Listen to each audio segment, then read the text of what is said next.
The old Mercy Hospital stood on a hill, forgotten, forsaken. Weeds choked the crumbling driveway, boarded windows stared like empty eyes. Locals whispered of its horrors. They said it was haunted.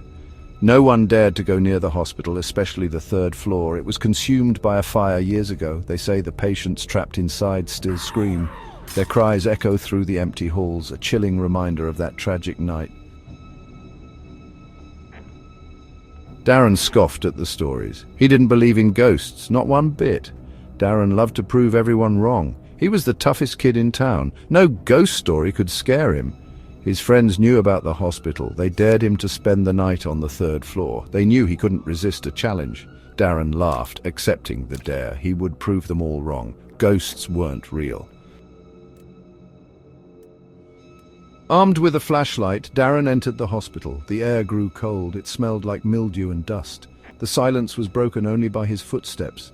Each step echoed through the empty halls. It was starting to feel real.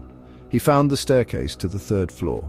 The steps creaked under his weight. A shiver ran down his spine. He told himself it was just the cold. He continued climbing, his heart pounding in his chest. He was almost there. The third floor was worse than he imagined. Charred walls and shattered windows greeted him.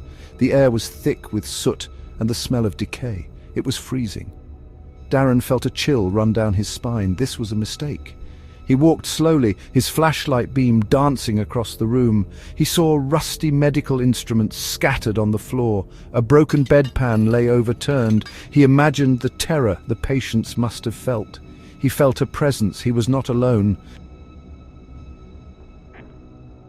A giggle echoed in the distance. Darren froze. He shined his light in the direction of the sound.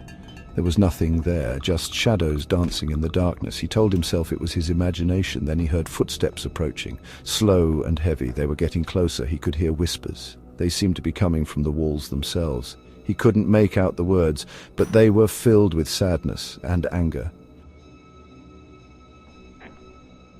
Darren felt a cold hand on his shoulder. He whipped around. No one. He shined his light behind him. He saw his own reflection in a broken mirror on the wall. His face was pale with terror.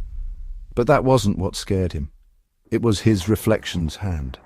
It was reaching out of the mirror, toward him. He felt a tingling sensation in his own hand. He looked down. His hand was transparent. He could see through it. Darren screamed. He tried to run, but his body felt light. He floated up.